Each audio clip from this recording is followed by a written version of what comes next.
Hello and welcome to the Trending Now podcast as we recap the week that was on Trending Now, which you can catch every Monday to Friday, 7 p.m. and 11:30 on CHCH, CHCH.com, and streaming live on our Trending Now YouTube page. A very busy show as it has been a busy week.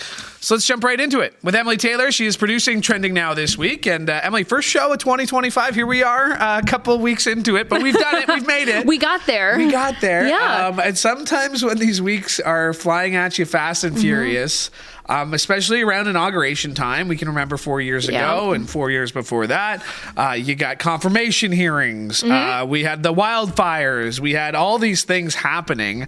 And then huge news out of the Middle East this week, ceasefire. Yes. We've been talking obviously about Israel-Hamas, Israel-Palestine, basically since before October 7th, of course, that tragic day.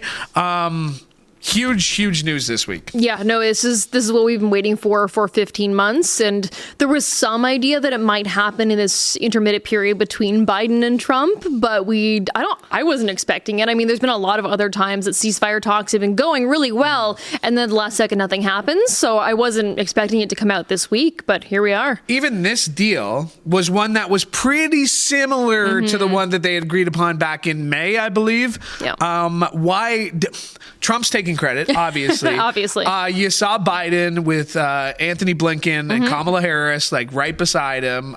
This is a huge accomplishment for this administration, but you're still going to have Trump who's going to take credit for it. How is it? Is there some credit going to Trump at all from what we've heard, or this is a deal that Biden and the Biden administration worked out, which is factually correct, that they're going to take credit for? I don't think that there is no influence from Trump on this deal. I think that the fact that he is coming into office on Monday is scaring a lot of international players. I do mean scaring because literally he said he's going to come in and there'll be no war. So he's going to end all the wars. So I think that Ukraine is shaking their boots currently, waiting for what's going to happen in terms of aid. Yeah. And then where he falls in like Israel-Hamas, is not entirely clear. Obviously, the U.S. is Israel's biggest ally, but would Trump have funded it a whole lot more?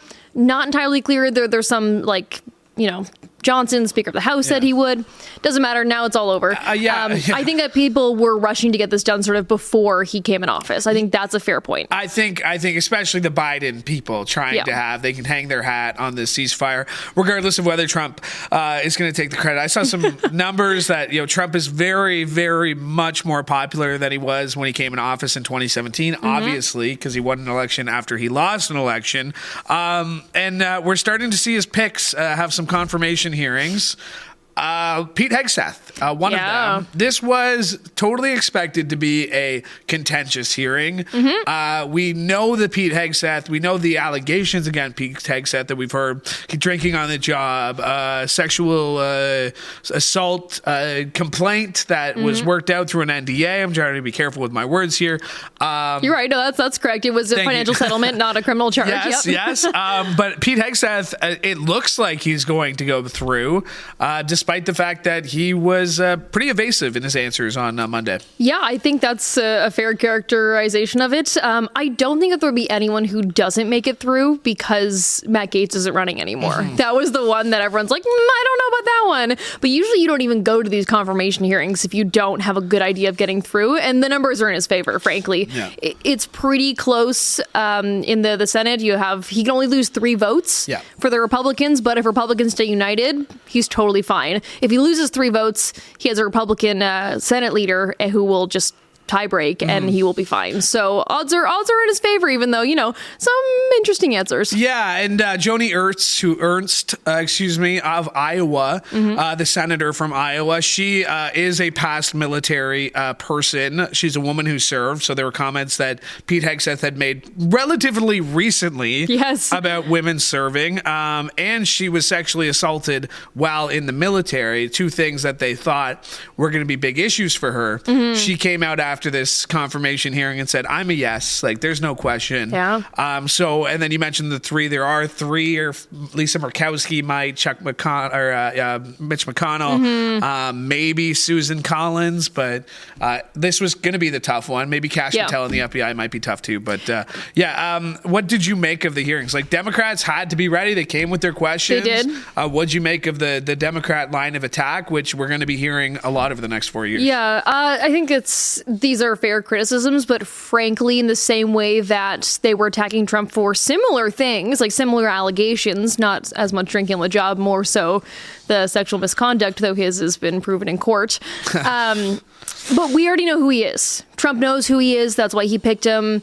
The public is learning who he is, but this very much falls along the line of the people that Trump is picking. Yeah. He is a yes man, which is most important to Trump, and he is, at least from the way that he spoke in his hearing and the impression that I got, is that he falls very much in line of the kind of person that I think that Trump would pick. For a job like that. For a job like that. So I'm not surprised, and I don't think that these allegations matter in the Trump cabinet to Republicans and to I think you can say I don't think these allegations matter in the Trump era, right? That too, here we are, like, we know what Trump did. You just mentioned that. Trump has been convicted of sexual assault in a civil court. A judge said, I find you liable of sexual assault in the E. Jean Carroll case. Then you defamed her. And then he was found guilty of defaming. Exactly. So there's all these things that, like, it doesn't even, like, it literally does not matter. No. What these people have done, it looks like, unless you're Matt Gaetz and it's underage and it involves drugs and something like that. Like, that's the bar. That's the bar. It's Matt Gaetz. That's the thing. Like, all of these egregious things against Matt Gaetz, and he was going to go for it. I think the only reason he backed out of it is he learned he wasn't going to get the votes and didn't want to embarrass himself, and then he stepped right out of politics. So we're also in this weird sweet spot where Matt Gaetz currently isn't in U.S. politics. He will come back. Awesome. He will be back, but at least right now, there isn't any Matt Gaetz. But like Hegseth. Yeah. Marco Rubio kind of under the carpet. That might actually get Democratic votes. A couple of Democrats have already said. He has wide support. Pam Bondi was there. I think it was Kristi Noem who had it yesterday. I believe this is sort of the committee part, and then the actual, it goes to a full Senate, right? Yeah, so this is just the hearing. We're not actually getting votes right now. Each Senate committee that they would oversee gets to ask some questions. Someone like Marco Rubio already sits in the Senate committee who's questioning him, which is why it bodes so well for him, whereas Pete Hegseth was asked like basic questions about what would be his job and couldn't answer them. That was Tammy Duckworthy, one of the senators. Great line of questioning. She asked him to simply name countries that were in a certain organization, and he couldn't. Hey, Sean. Yes. And then so from here, they can choose whether or not to advance the vote, and if they choose to advance the vote, then it goes to a full Senate vote. We are 3 days away from January 20th, that, of course, being Inauguration Day in the States. I'm going to get some news about that in just a second, but can you believe we're here again? No. Look back 8 years. First of all, Trump being sworn in 8 years ago makes it like... That messes me up real bad. That number right away is just like, oh, wow, 8 years ago. But it's going to be different this year. Are you ready for another Trump administration? No. Okay. I think we talk about this every time. I try not to think too deeply about it. It's about to happen. This is our last show under Biden. This is... whatever. I know it affects us, and we'll get into the trade war. There's premiers meetings. There's a liberal leadership going on. Like, we'll get to Canadian politics, but there's always something about Trump that you just can't take your eyes off. There is, and I think for me, the big thing right now is somewhere like Greenland. That's what I can't take my eyes off of. Yeah, not ruling out using force. Oh, I know, not ruling out. Or the Panama Canal. I don't think he's going to sweep into Canada with his military, but I do think we could maybe lose territory in the Arctic. That's sort of my thought here. He's going for Greenland, maybe take some of our Arctic, and then go, look at what a great deal I gave you. I didn't take over Canada. I just took a little bit of land from the Arctic. 4 years starting on Monday. Should be interesting. Big plans for the weekend. I'm going to try a new restaurant in Dundas tonight. It's called Bohemian Beirut. It's Lebanese. It looks delicious. Shout out. Yeah. Enjoy. Thank you. All right, Emily Tayler. She's been producing Trending Now, and of course you can see her across CHCH on basically every show. That's what she does. She's just ready to step in on every single show. All right, wanted to get to this, mention the Trump inauguration. Well, President-elect Trump will take the oath of office from inside the Capitol Rotunda on Monday due to forecasts of intense cold weather. Now, the Republican president-elect says the weather forecast for Washington, D.C. with the wind chill factor could take temperatures into severe record lows. Now, Trump says, meteorologists say this as well, there's an Arctic blast sweeping the country and he doesn't want to see people hurt. The Rotunda is prepared as an alternative for each inauguration in the event of inclement weather. The swearing-in was last moved indoors in 1985 when President Ronald Reagan began his second term.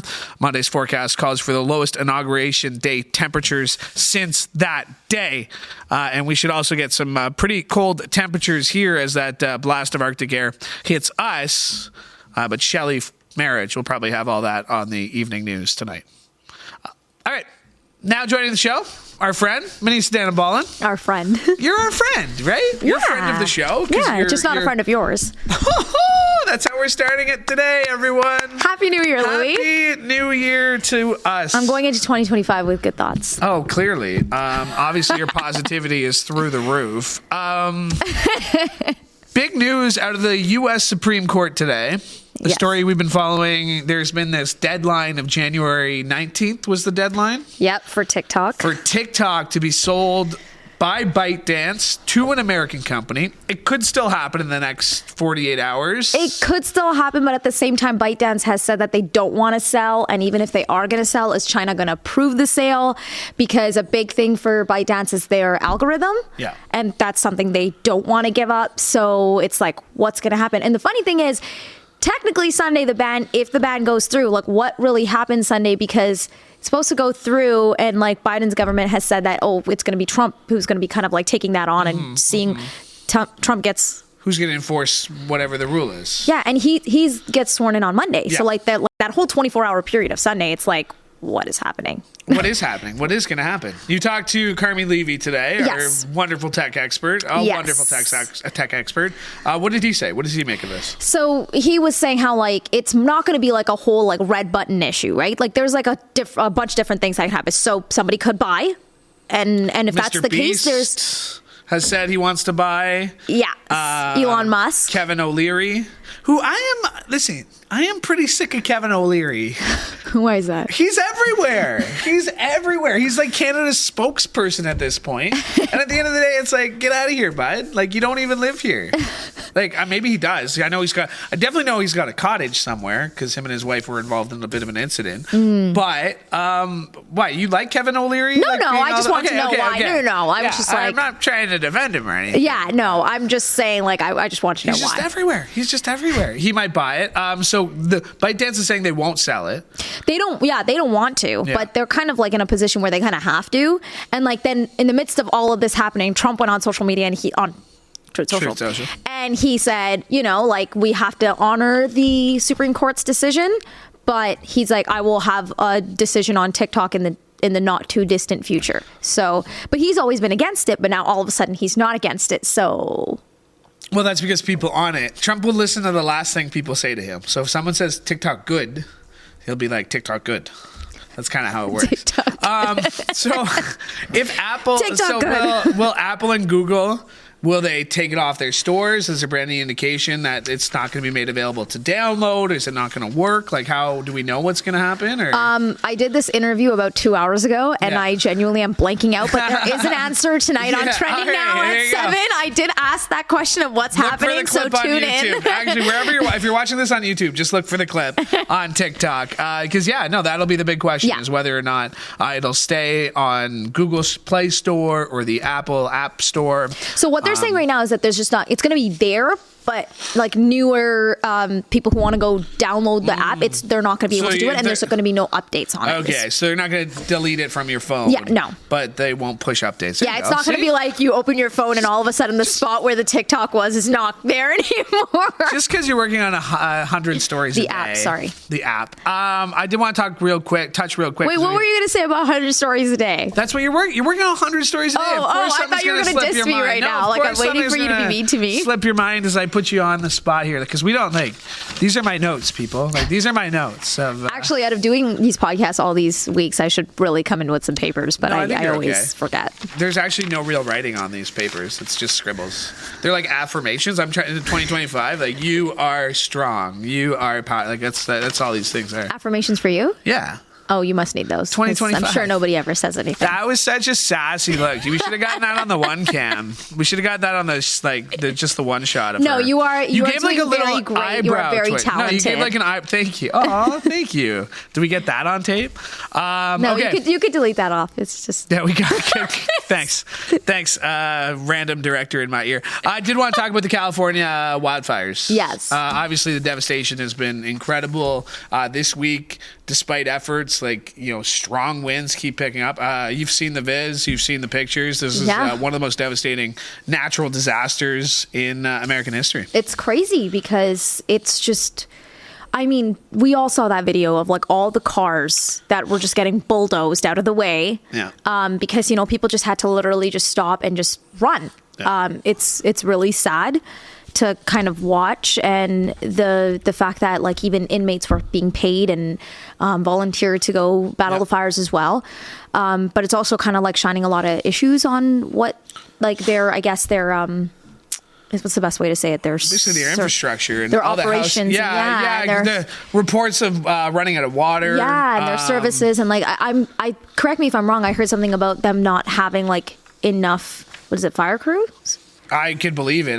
There's so many fires coming from so many different directions, and it's this wind that keeps happening. I can't remember Santa Maria wind or whatever they call it. That kind of happens this time every year. Yeah, that's picking up into 70 kilometers, and like a wind will pick up one little amber of flame. Like you sit near a fire, you put like a newspaper on, like how that feeling of it picking up and hitting you. Like that gets pretty bad. I'm gonna have to double check that fire cruise thing because I skimmed over that, so I don't know if that's trending true. Now. All the clips are on YouTube. Yep, everything's on YouTube. Everything is on YouTube. Yes. You have no plans for the weekend. No plans for the weekend. And you are so excited about that. Actually, I am going to hang out with my friend, but that's more of like a relaxation day for us. So okay. As opposed to like what, a hitting the town big party? No, I just normally have to work on weekends too at my other job. So yeah. Okay. All right. Well, we're getting the light here, so we're gonna have to let you go. Oh, is that what it is? I think so. I think they were telling me. Wait, what's your plans for the weekend? So the Bills play on Sunday. There you go. Oh. I'm not sure if you can tell, but I'm wearing this toque indoors like a bonehead. But the Bills play Sunday, so I'm going to be watching that. Well, good luck. And then tomorrow, thank you. And then tomorrow is going to be like an all-day sports day with my buddy. We're going to start watching hockey at like noon, and then we're going to end with like UFC at like 2 a.m. Why are you looking behind you? Tessa's ready to go. Looking. Well, because I wanted to make sure Tessa's ready. All right. My thanks to Manesa Dhanabalan. Thanks so much for doing this. I had to make sure no one's. Oh, look at that. You didn't even let us change the camera shot before you got out of the chair. Corsten's yelling at you. It's fine. All right. I wanted to get to this story. So unprofessional. I wanted to get to this story. The Premier's meeting, because we're finally getting some Canadian news here. Prime Minister Justin Trudeau on Wednesday met with premiers, and they mostly agree that all options are on the table to respond to Donald Trump's tariff threats to our goods. Now, following their meeting in Ottawa, Trudeau emerged to say they had a commitment to stand together on a united path forward. But Alberta Premier Danielle Smith quickly squashed that image, saying Alberta would not give support to the deal unless restrictions on energy exports to the U.S. are off the table. In the meantime, Ontario's Premier Doug Ford says he respects Premier Smith's concerns about Alberta's energy exports, but that Canada must come first. Trump has made repeated claims that his administration will introduce a sweeping 25% tariff on all Canadian goods unless Canada tightens border security.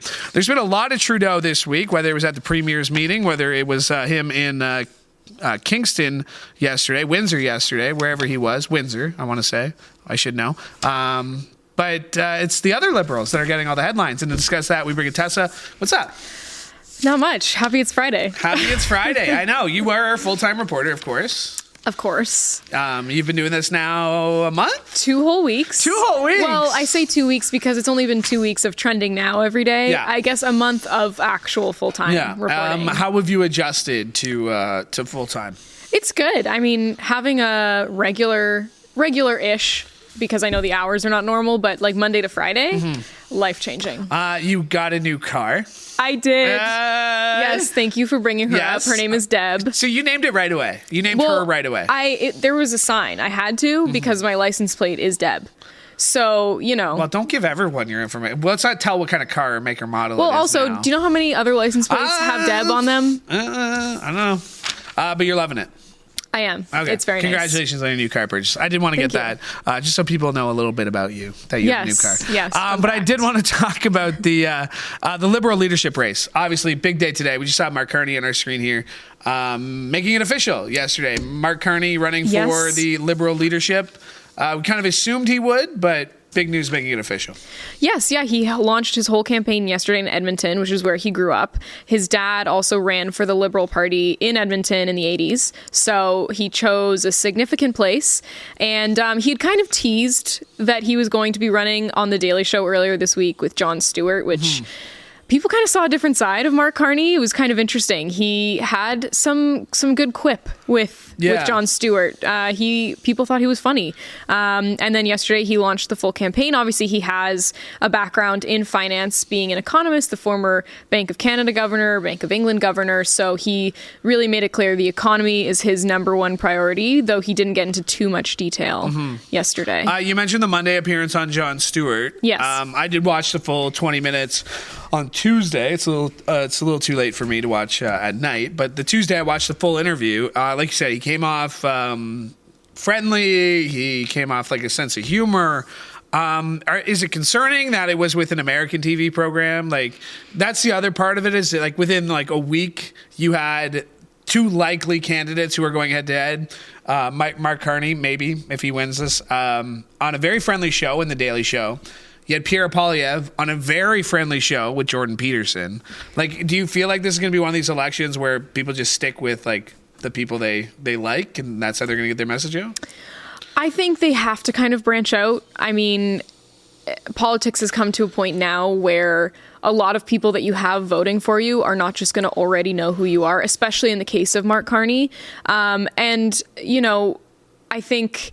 especially with all the stuff coming in on Monday with Trump's inauguration, it is important to kind of get some American notability, absolutely. Just so that people are aware of who you are. And I think that was a huge criticism with the Trudeau government, is just that Trudeau didn't ever really make a stand against Trump until very recently. And so I think this branching out into American news outlets, Doug Ford has done it as well. Alberta Premier Danielle Smith has done it. I think it's really just to kind of put the message out there that Canada is its own country, but, like, why don't you learn a little bit more about us? Well, Danielle Smith's messaging has not been quite on point. I maybe as we shouldn't heard put them there. in the same category. Yeah, but she has been there, just like Kevin O'Leary, of course. Kevin O'Leary and Danielle Smith. Can't that was forget. this weekend, was it not? Last weekend, yeah, last weekend. We had the story on Mar-a-Lago, Monday, right? yeah. And then today, basically the worst kept secret, since she resigned, Yes. Krista Freeland, not announcing, but sort of announcing. Yes. What's up with this? She changed her profile picture. Everything's different. So on X this morning, she put out a little news release. It was very short and to the point. I think it just said, I'm running for Canada, or I'm running to fight for Canada. So she will fully announce her campaign on Sunday, but she did say today that she is running, which, as you mentioned, we all knew. With a very timely op-ed in the Toronto Star today as well. Should be interesting. I know the early polling results have Carney slightly ahead right now, but it'll be kind of a race campaign. So for the government's prorogued until end of March. Yes. So nothing can really happen until then. What's the timeline on this? I know that there was deadlines put in place on when you can apply, $350,000, just throw your name in. Which is a huge jump from the last time there was a race like this. It was $75,000 the last time the Liberal Party did this. But candidates have until next Thursday, January 23rd, to enter. I mean, at this point, it is looking like a Carney-Freeland race, but House Leader Karina Gould has, kind of hinted she might enter as well. So the 23rd is the deadline for that. And then by March 9th, the voting will be done and they will have a new leader. Wow. So it'll be interesting. I mean, Freeland, of course, is very tied to the current government, despite her resignation and a few attempts to kind of distance herself from that. I think people think of Freeland and they still think of her as Trudeau's right-hand woman, so to speak. So Deputy PM for so long, too, For so long, and a lot of the policies that the Trudeau government introduced came in with her kind of nurturing that as well. So especially like the carbon tax policy. Which is why, exactly. So yesterday she comes out, or the report says she wants to axe the tax. Yeah. And just as recently as December, she was defending it. So have you worked a campaign before in a newsroom, like an election? Well, the American election in November, but okay. Nothing Canadian. So this is fun. Get ready for it. It should be a lot of fun. You got big plans for the weekend, Tessa? I do. Okay. I was going to say, unfortunately, I do. Oh, wow. Okay. It's not that it's Fun unfortunate. plans? It's just busy. All fun things. Okay. You sound very excited about it. I am excited. Sure. I love to have a weekend day where there's nothing on. That's not but this weekend. It's not that. That's not this weekend for me. All right. Well, thanks for this. Appreciate it. Yeah, of course. Anytime. All right. My thanks to Tessa Bennett for joining me today, and my thanks to you as well, because we could not do the show without your support. My thanks to the director today. It was Mike Courston. Mike Courston, thank you for directing today's show. And while you're here, make sure you like and subscribe to CHCH Podcast so you never miss an episode of this show or any of the other great shows. And while you're liking and subscribing, make sure you subscribe to our Trending Now channels, including on X and on YouTube, and then subscribe to our CHCH Podcast. There it is. If you're watching, scan the QR code or go to CHCH.com/podcast. Thank you, Mike, for directing today's episode. Really appreciate it. From all of us here at CHCH, I'm Louie Butko. Have a great day.